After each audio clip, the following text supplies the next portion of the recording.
With so much rain accompanying this storm, flooding is a very real threat in many communities. Action News Now reporter Chloe Curtis is live in North Chico. Chloe, what are you seeing?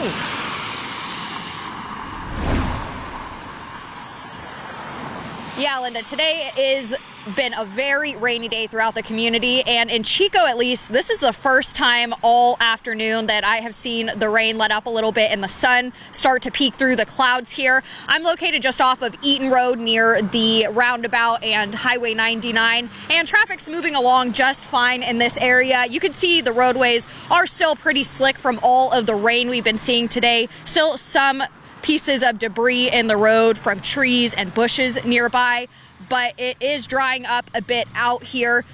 Otherwise, not too much going on. There are some branches that have ended up on the ground from the wind gusts and heavy rain that we've been seeing today, and still some flooding off to the side of the roads here, but the sun is out. This is the calmest I've seen it all day, but that wasn't necessarily the case in Tehama County, where flooding is a big concern for people in RVs along the Sacramento River. So here's a look at conditions there.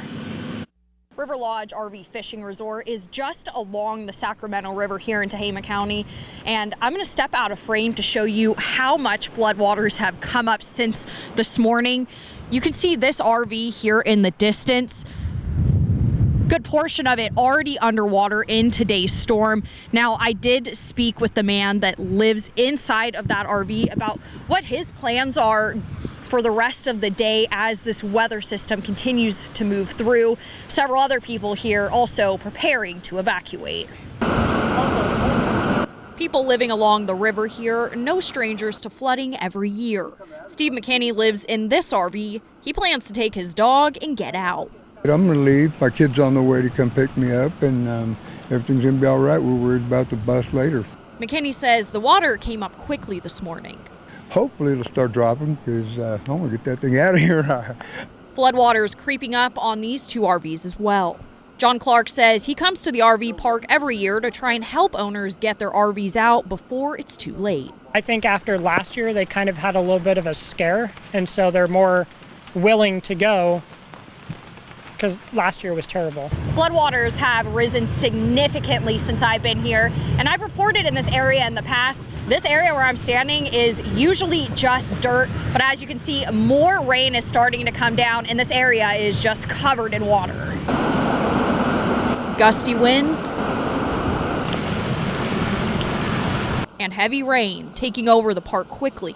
McKinney says around 6 this morning, the water was around these trees, now creeping up toward the office. I think I'll deal with it later on, let it sit there, and just not worry about it.